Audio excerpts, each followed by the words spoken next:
성경 말씀 신명기 6장 4절입니다. 신명기 6장 4절.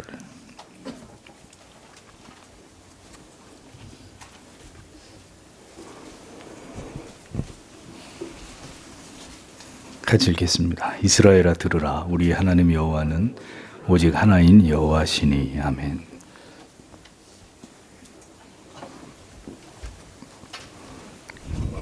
웨스트민스터 대유리 문답 해설. 오늘은 여덟 번째 문항입니다. 하나님 한 분 이외에 다른 하나님이 계신가? 네, 그렇습니다.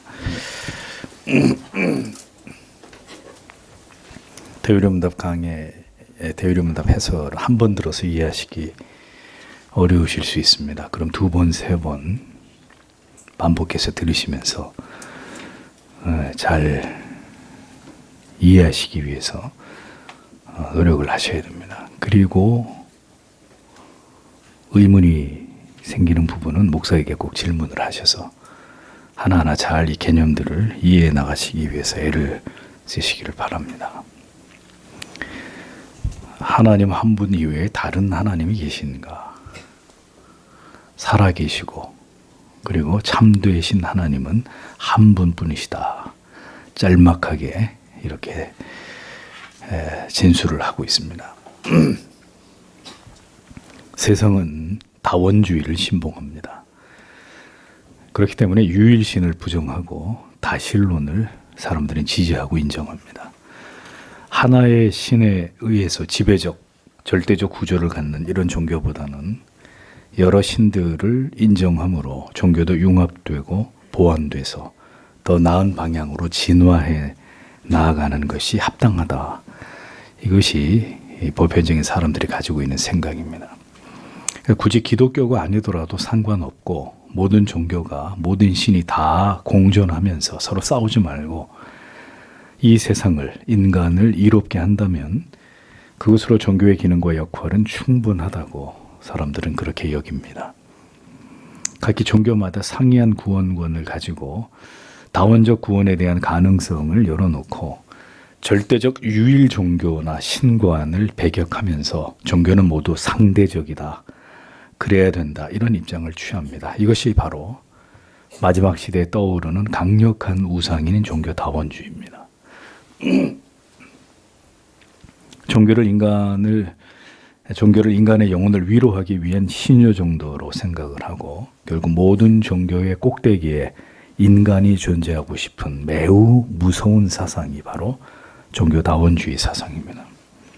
모든 종교는 모두 인간의 구원을 위해 존재하고 기여하는 것이 바람직하다고 세상은 그렇게 종교를 정의하고 규정하고 싶어 하는 것입니다. 이것은 모든 것을 진화론적이고 그리고 인본주의적인 입장에서 종교를 바라볼 때 인간이 빠지게 되는 어리석은 오류의 전형을 보여주는 것입니다. 모든 것이 인간에 의해서 출발한다고 보는 이러한 오만, 인간의 신의 영역, 종교의 영역도 인간이 주관하려고 하는 이 끝없는 교만에서 비롯된 저주받은 생각입니다. 그러니까 인간이 있고 신도 존재한다고 생각하는 이 진화론적인 종교 이론이 바로 종교다원주의 사상입니다. 이것은 성경의 진리와 완전히 대치되는 사상입니다. 성경은 태초에 하나님께서 천지를 창조하셨고 인간 역시 그 하나님의 피조물에 지나지 않다고 정의하고 있습니다.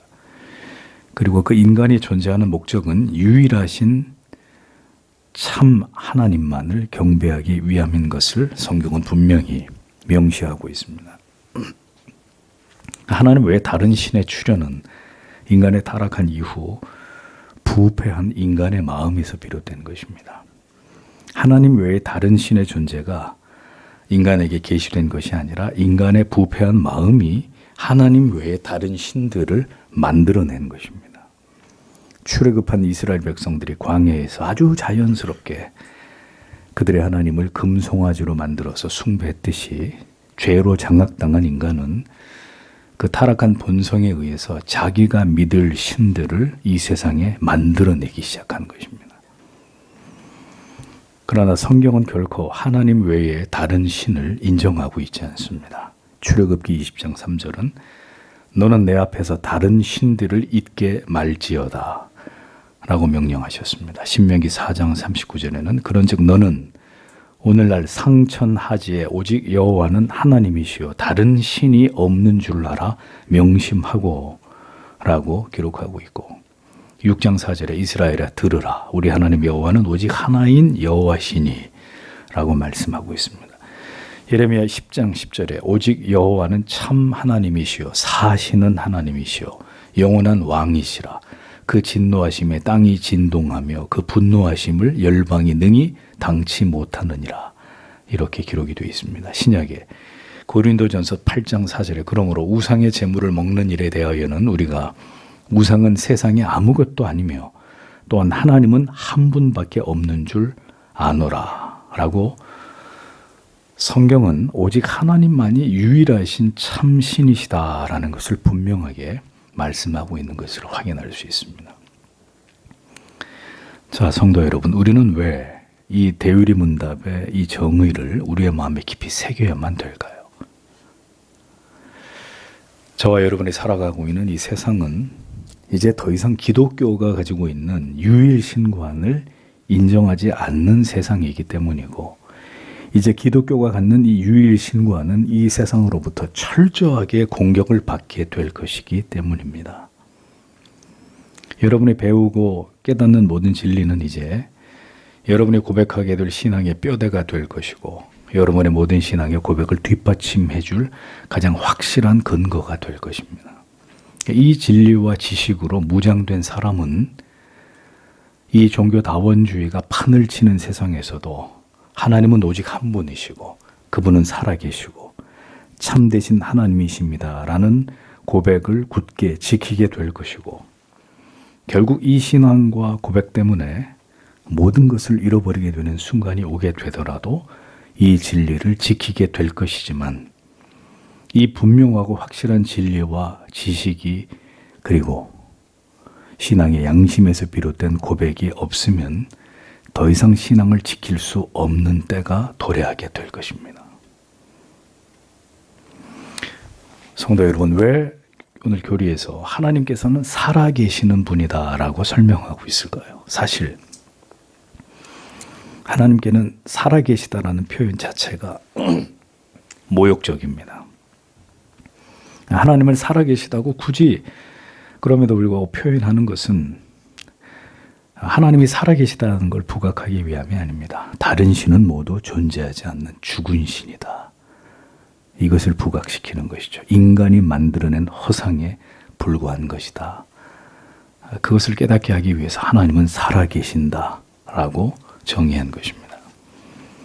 세상에 존재하는 모든 신은 인간의 추악한 상상의 결과물입니다. 인간에 의해서 비롯된 신들입니다. 그러나 하나님께서는 인간에 의해서 만들어진 신이 결코 아니라 영원부터 영원까지 존재해 오셨던 모든 존재의 근원이고 이유이십니다.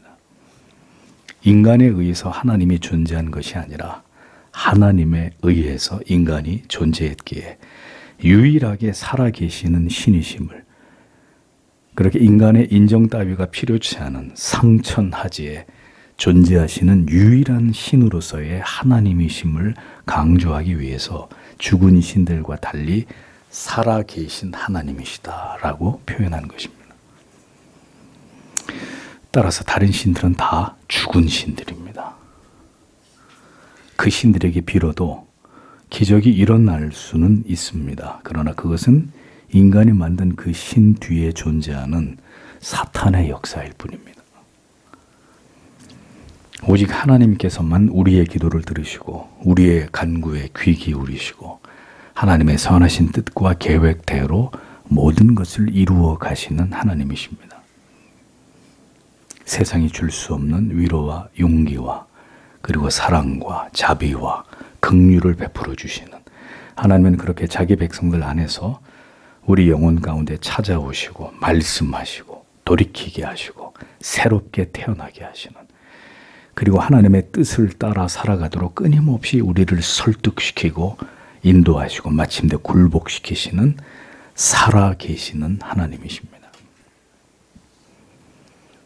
하나님은 오직 하나님의 자녀들에게 역사하십니다. 아들의 영을 우리에게 보내시고 아들을 통해서 우리에게 주신 모든 말씀들을 깨닫고 믿어지게 하시고 그 말씀으로 우리를 고치고 돌아오게 하시고 위로하시고 새 힘을 불어넣으십니다.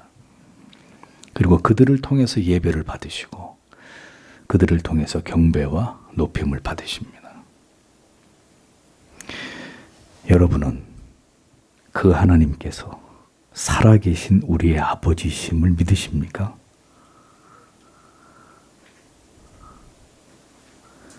그렇다면 더욱 배나 열심히 하나님을 마음과 뜻과 생명 다해 섬겨야 하는 게 마땅하지 않을까요? 정말 하나님께서 살아계심을 믿으신다면 그렇게 우리 마음대로 우리가 하고 싶은 대로 그렇게 하나님을 믿는 것이 아니라 정말 살아계신 하나님께서 말씀하시고 하나님이 우리에게 원하시는 대로 하나님을 신앙하고 하나님을 경외하고 하나님을 사랑하는 자라야 그가 진정한 신자 아닐까요? 하나님은 참되신 하나님이십니다. 그분에게는 거짓이나 속임이나 변개가 없으신 분이십니다. 그분은 반드시 약속을 지키시는 아버지십니다. 언제나 결코 우리를 실망시키지 않으시는 하나님이십니다. 하나님께서 참되시다는 것은 그분은 언제나 우리를 향해서 선하신 분이시다, 그런 의미입니다. 때로 하나님의 자녀인 우리들에게도 불행이 찾아올 수 있습니다. 우리가 원치 않는 괴로움과 고통과 슬픔을 당할 수 있습니다. 그러나 우리가 반드시 기억해야 할 것은 하나님은 결코 우리에게 악을 행하시거나 우리의 고통을 즐기시는 신이 결코 아니시라는 사실입니다. 그 아픔과 그 고통이 반드시 우리에게 궁극의 유익이 되기 때문이고 우리를 향하신 하나님의 선하신 뜻을 이루시기 위함이었다는 것을 우리는 깨닫게 될 것입니다. 하나님은 참되신 우리의 아버지심을 믿어야 합니다. 그래서 성도의 고난은 신비 그 자체입니다. 물론 우리의 죄 때문에 우리가 겪게 되는 고난도 있습니다. 죄의 대가를 지불하며 우리가 당하는 아픔도 우리의 괴로움과 고통 가운데는 존재합니다. 그러나 궁극의 하나님의 뜻과 계획을 이루시기 위해서 하나님께서 인생 가운데 행하시는 일들은 참으로 놀랍고 위대하기 이를 데 없습니다. 모든 인생을 지도하시고 인도하시는 그 하나님의 뜻은 신묘막측합니다. 우리의 작은 머리와 인생의 일천한 경험으로 영원히 존재하시는 하나님을 가늠하려고 하고 그 하나님을 안다고 생각하는 것이 얼마나 무례하고 어리석은 것인지를 우리는 깨달아야 합니다. 성경의 진리가 이해되지 않고 믿어지지 않으십니까? 당신이 할 수 있는 것은 단 하나입니다. 이 성경의 진리가 깨달아지고 믿어질 수 있도록 하나님께 겸손히 자신을 낮추어 기도하는 것입니다. 당신이 하나님의 자녀라면 결국 진리의 문이 열리고 그 속에서 진리의 빛이 당신의 영혼에 쏟아 부어지게 되는 것을 경험하게 될 것이고 만약 그런 일이 일어나지 않는다면 당신은 끝내 하나님과 성경을 부정하고 당신이 상상할 수도 없는 영원한 고통이 기다리고 있는 지옥불에 던져지게 될 것입니다. 하나님은 오직 한 분이십니다. 이 신앙의 고백이 무너지면 진리에 대한 우리의 입장이나 관점도 뒤틀리게 될 것입니다. 절대선, 절대 진리의 가치가 무너지면 우리의 사고는 다원화될 것입니다. 여기서 생겨나는 말들이 이를테면 이런 것입니다. 틀린 게 아니야. 다른 거야. 절대적으로 옳은 것은 없어. 네가 생각하는 게 답이야. 누구의 말도 들을 필요가 없어. 네가 하고 싶은 것을 하면 돼. 무엇을 하든 네가 행복하면 좋겠어. 아무도 너에게 강요할 수 없어. 여러분, 자, 이런 말들이 이미 여러분에게 달콤하게 들린다면 여러분의 사고와 정신도 심각하게, 아주 심각하게 이 세상의 정신에 오염이 되어 있다는 증거일 것입니다. 인간이 생각하는 것이 답이 아니라 하나님께서, 유일하신 신이신 하나님께서 말씀하신 진리가 유일한 답이라는 것을 기억하십시오. 우리는 이제 반드시 선택의 순간에 서게 될 것입니다. 여러분의 가정에서, 학교에서, 그리고 직장에서 여러분의 입장을 궁금해하는 사람들의 주목을 받게 될 것입니다. 여러분은 합리적인 다원주의자인지 아니면 유일신관을 가진 매우 보수적인, 앞뒤가 꽉 막힌 꼴통 같은 근본주의적 기독교 광신자인지를 결국 드러내야 될 순간이 여러분에게 반드시 찾아오게 될 것입니다. 사람들은 여러분에게 동성애에 대해서, 페미니즘에 대해서, 그리고 다른 종교에 대해서, 인간의 다른 구원에 대해서 궁금해할 것입니다. 그리고 그 질문으로 결국 당신을 평가할 것이고, 당신이 어떤 대답을 할 것인가에 대해서 당신에 대한 태도가 바뀔 수도 있을 것입니다. 이제 점점 인간을 숭배하는 이 사악한 사상이 세상을 뒤덮고 있습니다. 아직 그 힘이 우리에게 심각한 위협이 되지는 않고 있지만 세상의 타락한 시대의 정신의 세례를 받은 자들이 점점 더 많아지고 그들이 흉포해지기 시작한다면 예수를 십자가에 못 박으라고 미친 듯이 외치던 폭도들처럼 자기들이 믿는 신과 구원만이 진리라고 고집하는 저 개독교인들을 다 몰아내라고 소리칠 때가 올 것입니다. 그때가 되면 이미 많은 교회들은 변질되고 배도에 있게 될 것입니다. 왜? 살아야 하기 때문에. 살아야 하기 때문에. 여러분은 지금 어떤 신앙의 길에 접어든 것인지를 잘 생각하셔야 합니다. 우리의 끝은 어디일지를 깊이 생각해 보셔야 합니다. 주께서 사랑하시는 성도 여러분, 점점 어두워져가는 이 시대에 하나님께서 어떤 자를 사랑하시겠습니까? 이 약한 시대 속에서 어떤 믿음과 어떤 신앙의 고백을 가지고 그것을 지키려는 자들의 편에 서시겠습니까? 이 부패한 정신으로 오염된 이런 세상 속에서 여러분의 자녀의 영혼을 지키시고 부디 여러분의 영혼을, 믿음을 지키십시오. 올 한 해도 엄청난 영적인 도전이 우리를 기다리고 있을 것입니다. 세상은 그 마지막을 향해서 더 빠르게 달려갈 것입니다. 폭주하는 기관차처럼 달려갈 것입니다. 더 악하고 더 파괴적이고 더 음란하고 더 부패해 갈 것입니다. 하나님의 긍휼과 자비와 오래 참으심 가운데 그 시기가 조금은 늦추어질 수 있을지는 모르겠지만 멸망을 향해 무서운 속도로 달려가는 가속 페달을 인류는 더 힘차게 힘주어 밟게 될 것입니다. 그러므로 성도 여러분, 하나님만을 바라고 의지하십시오. 오직 하나님께 모든 소망을 두십시오. 그리고 진정으로 하나님을 경외하고 사랑하는 참된 신자들이 되십시오. 누가 뭐라고 하든 다른 사람들이 말하고 생각하고 살아가는 것을 바라보지 마십시오. 그들은 그들이 원하는 삶을 살 뿐, 우리는 내가 원하는 삶이 아닌 오직 주가 원하시는 삶을 살아내야 할 자들입니다. 여러분 안에 분명한 진리의 그 중심이 우뚝 서 있지 않으면 우리는 흔들릴 것이고 방황할 것이고 배회할 것이고 회의할 것입니다. 때로는 의심에 사로잡히겠죠. 그러므로 성도 여러분, 여러분 자신이 참된 신자가 되어가는 일에 최선을 다하십시오. 내 눈에 들보를 보십시오. 그럼 다른 사람 눈에 티는 보이지 않을 것입니다.